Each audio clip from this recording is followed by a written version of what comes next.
E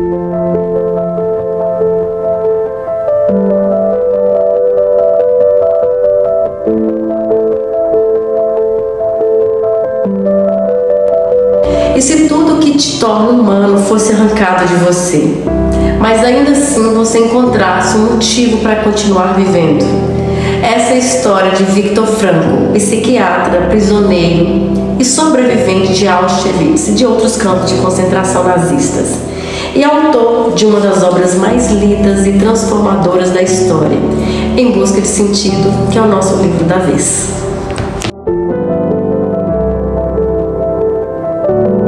Viktor Frankl nasceu em Viena em 1905 e ainda jovem mergulhou nos estudos da mente humana, tornando-se psiquiatra e neurologista. Mas o que o diferenciava de Freud e Adler, que eram gigantes da psicologia vienense, era a sua obsessão pela pergunta: o que dá sentido à vida? E foi justamente essa busca que o levou a criar a logoterapia, que é uma abordagem que coloca o sentido da existência como uma força motriz mais profunda do ser humano. Mas o que era teoria virou sobrevivência. Durante a Segunda Guerra, Frankl foi deportado para Auschwitz, perdeu os pais, o irmão e a esposa, mas não perdeu o propósito, e foi justamente ali, no coração do inferno, que sua teoria encontrou um solo fértil. E não foi por escolha, foi por necessidade. Enquanto outros sucumbiam à desesperança, Frankl enxergou algo extraordinário. Quem tinha um porquê suportava qualquer como. Depois da guerra, ele escreveu 32 livros, foi traduzido para dezenas de idiomas e inspirou gerações. Mas nada se compara ao impacto de uma única obra, Em Busca de Sentido, que inclusive a princípio ele pretendia publicar anonimamente, como ele mesmo afirma em um prefácio à edição de 1984, que aparece também nessa edição recente da editora Vozes. Gostaria de ler para vocês. Inicialmente, no entanto, havia sido escrito com absoluta convicção de que, como obra anônima, nunca daria fama literária a seu autor. Havia querido simplesmente transmitir ao leitor, por meio de um exemplo concreto, que a vida tem um sentido potencial sob quaisquer circunstâncias, mesmo as mais miseráveis.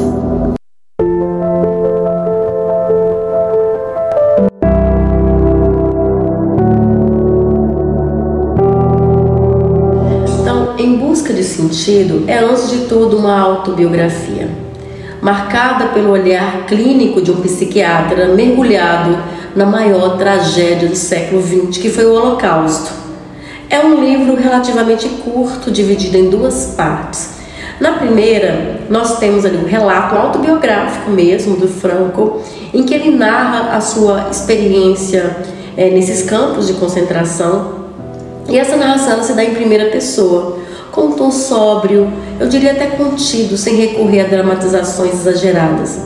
A escrita é quase que diarística, entrelaçada ali por reflexões psicológicas e filosóficas que se destacam contra o pano de fundo brutal do cotidiano vivido nos 4 campos por onde passou.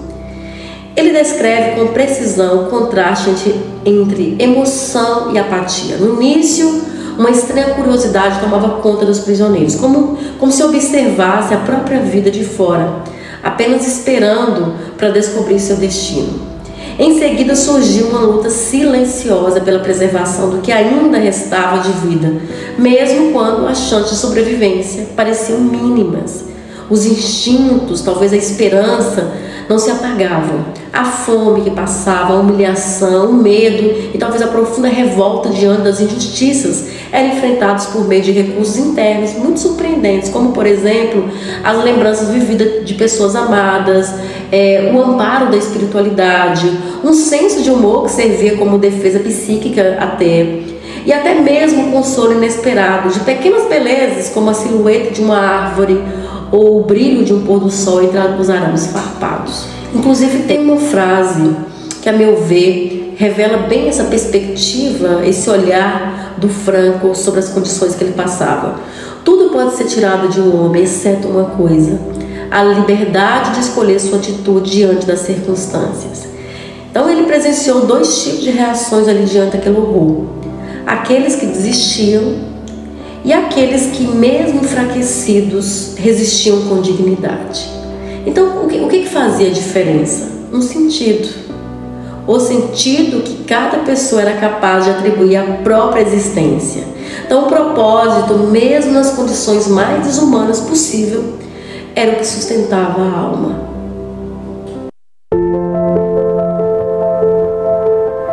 Do ponto de vista literário, a obra apresenta um estilo narrativo direto. Frank, ele evita dramatizações. Sua dor não precisa de ornamentos. Isso cria uma estética do essencial, onde cada palavra carrega um peso ético, um peso humano. Ele apresenta também ali uma simbologia do cotidiano no campo. Pequenos gestos, como por exemplo, dividir um pedaço de pão, ou simplesmente olhar o pôr do sol entre os arames farpados, já ganha ali um valor simbólico e até espiritual, criando talvez uma poesia no meio de todo aquele horror. Há também a tensão entre indivíduo e desumanização. A narrativa revela a perda de identidade, que seria a substituição, por exemplo, de nomes dos prisioneiros por números. Isso mostra como a busca por sentido se torna uma forma de resistência à anulação do próprio eu.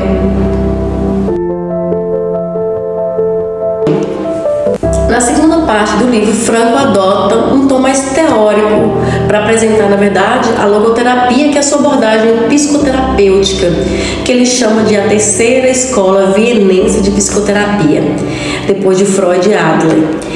Nessa parte, a linguagem torna-se mais técnica, mas continua acessível. Nós temos aqui a presença de diálogos com pacientes reais, que funcionam como pequenos contos, estruturando a base filosófica do livro.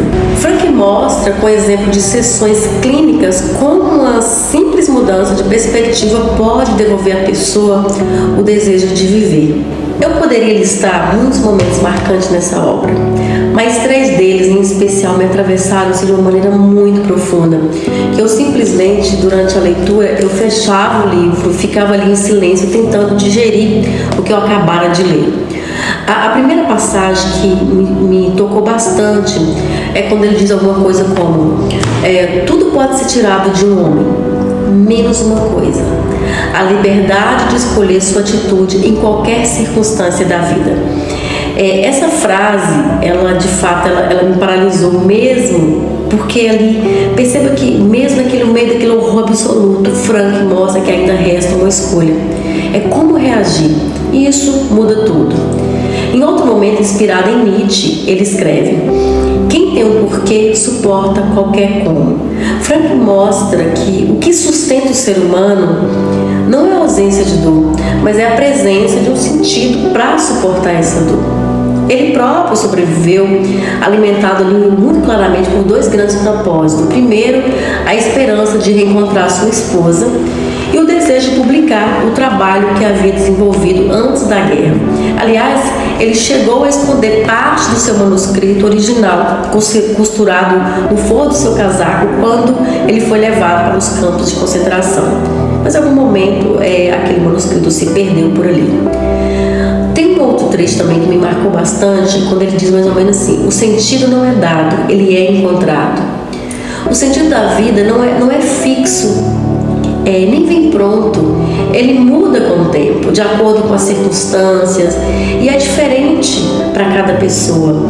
É algo que precisamos descobrir por nós mesmos, mesmo na dor, mesmo na culpa, mesmo na iminência da morte.